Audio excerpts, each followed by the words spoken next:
Wala pa rin naman tayong binabantayang anumang bagyo or low pressure area sa loob at labas ng ating Philippine Area of Responsibility. Pero meron tayong dalawang weather system na nakaka-apekto dito sa ating bansa.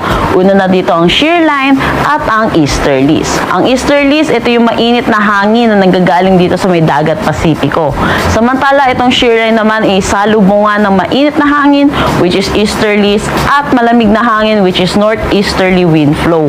Dahil dito sa magkaibang temperatura, yung salubungan nila, nagre-resulta ito ng mga kaulapan na nakikita natin dito sa may satellite imagery natin.